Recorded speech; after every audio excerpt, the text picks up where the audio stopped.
ऐसे ऐसे चम्मच चलाते हुए भून लेना। सब्जियां हमारी हाफ बॉयल हो चुकी हैं। मकरोनियों को इस तरह बना के खाएं, बहुत ही मज़ेदार बनती हैं। माशाल्लाह माशाल्लाह, देखिए मकरोनियां हमारी कितनी ही अच्छी बनी हैं।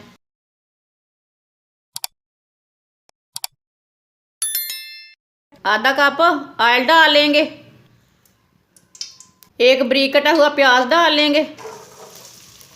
प्याज को हल्का सा ब्राउन कर लेंगे। इसे मीडियम आंच पर हल्का सा ब्राउन कर लेना।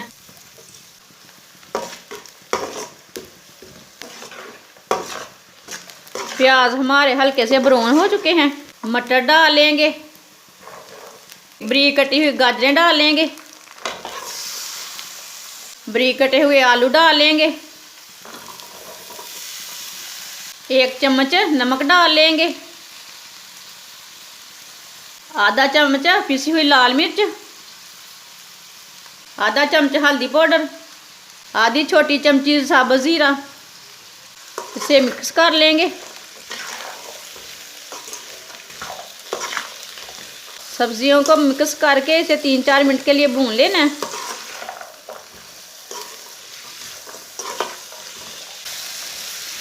ऐसे ऐसे चम्मच चलाते हुए भून लेना।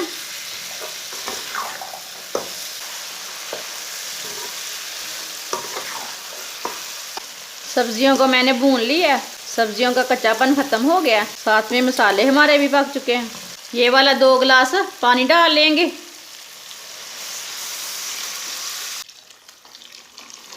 इसे मिक्स कर लेंगे। सब्जियों को ना हाफ बॉईल कर लेना है। सब्जियों को फुल नहीं पकाना, इसे हाफ बॉईल करना है।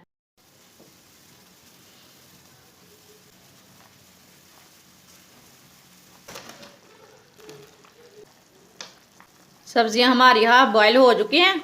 अब इसमें आधा किलो मकरोनी डाल लेंगे। इसे अच्छी तरह मिक्स कर लेंगे।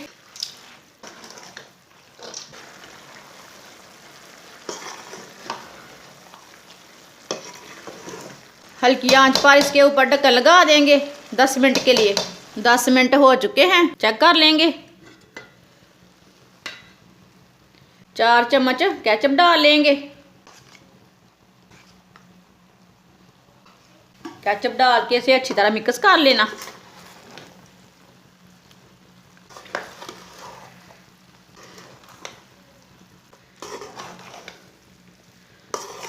मकरोनियों को इस तरह बना के खाएं, बहुत ही मज़ेदार बनती हैं, बहुत ही अच्छी होती है। इस तरह बना के खाएं, आप खुद भी खाएं, बच्चों को बना के दें। केचप डाल के मैंने अच्छी तरह मिक्स कर लिया। इसे 5 मिनट के लिए दोबारा ढक्कन लगा देंगे। 5 मिनट हो चुके हैं। माशाल्लाह माशाल्लाह, देखिए मकरोनियाँ हमारी कितनी ही अच्छी बनी हैं। अब चूल्हे को बंद कर देते हैं। मकरोनियों को प्लेट में डाल लेते हैं। माशाल्लाह, देखिए सब्जी वाली मकरोनियाँ हमारी कितनी ही अच्छी बनी है। आप ज़रूर एक बार बना के खाएं इस तरह, इसका बहुत ही अच्छा टेस्ट है। माशाल्लाह, देखें मकरोनियाँ हमारी बन के तैयार हो चुके हैं। हमारी वीडियो पसंद आए तो लाइक करें और हमारे चैनल को सब्सक्राइब करें। अच्छा, खुदा हाफिज़।